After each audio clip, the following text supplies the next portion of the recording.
Hey, welcome to the Alternative Market Review. We're diving into a really fascinating power struggle that's playing out right now in the financial world.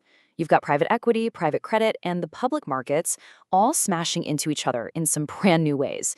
And believe me, it is creating some huge ripple effects. So let's break down what's really going on here. Everything really kicks off with this number, $2.3 billion.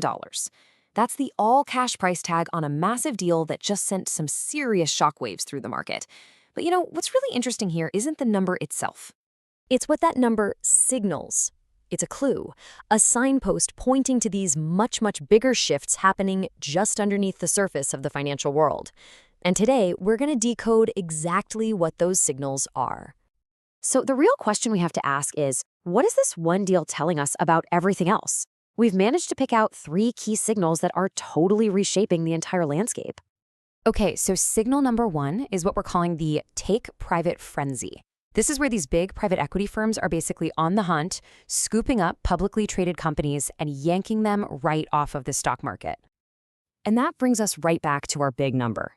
The deal we're talking about is the private equity firm Lone Star Funds buying Hillenbrand Inc., an industrial manufacturer, for that cool $2.3 billion. This is such a classic example of this trend. You have a PE firm that's looking at a public company and seeing some hidden value that, frankly, the rest of the market is just missing. So what even is a take-private LBO? Well, think of it like this. It's a leveraged buyout, which means a PE firm uses a bit of its own money and a ton of borrowed cash to buy up every single share of a public company. Then that company gets delisted from the stock exchange and becomes, you guessed it, private. Okay, so why on earth would they do this? This slide really gets right to the heart of it. On the one hand, public companies are under a microscope. They're facing all this pressure to hit their numbers every single quarter. Their story has to be clean and simple. A company like Hillenbrand, which makes both industrial equipment and burial caskets, well, that can seem pretty messy to public investors. But on the other side, once it's private, Lone Star has all the freedom in the world to focus long-term, to restructure, sell off parts, all of it completely away from that constant public glare. And this is the crucial point. It's a bet on boring. See, Lone Star isn't chasing some flashy high-growth tech company. Nope. They're targeting an industrial firm because it kicks off stable, predictable cash flow.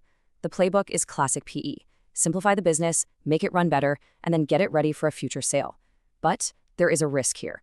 The big red flag is whether they can actually pull apart these very different business lines without, breaking the parts that are already working well. But listen, a $2.3 billion all-cash deal needs a ton of financing.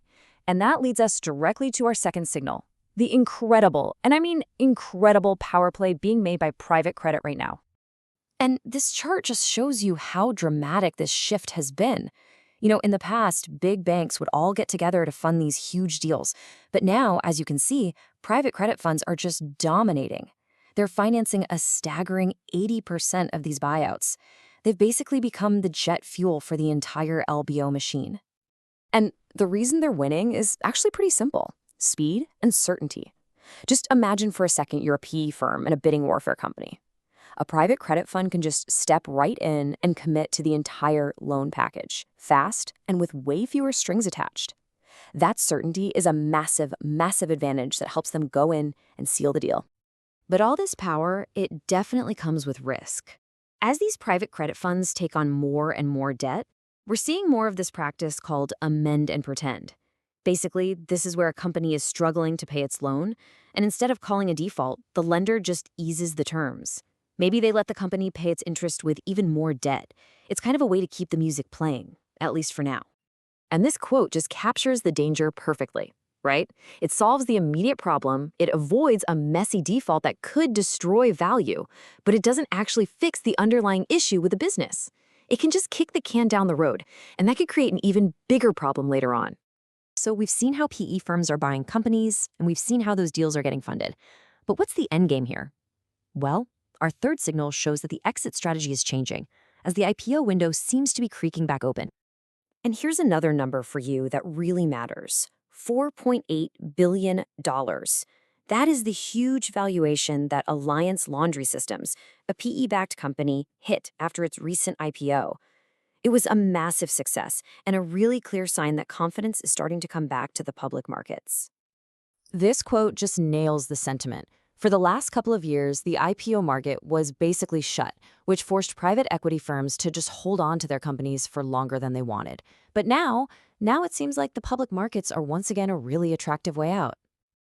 And the logic for going public right now is pretty compelling. Valuations are getting better, and public investors are hungry for the exact kind of stable businesses that PE firms have been busy perfecting behind the scenes. An IPO also lets them sell off their stake in chunks, which means they could get a better price over time. And hey, for the PE firm itself, a successful IPO is the ultimate proof that their entire strategy worked. It's a huge win. Okay, so we've looked at three really distinct trends here: the take privates, the rise of private credit, and the return of the IPO. Now, let's put it all together and see the bigger picture.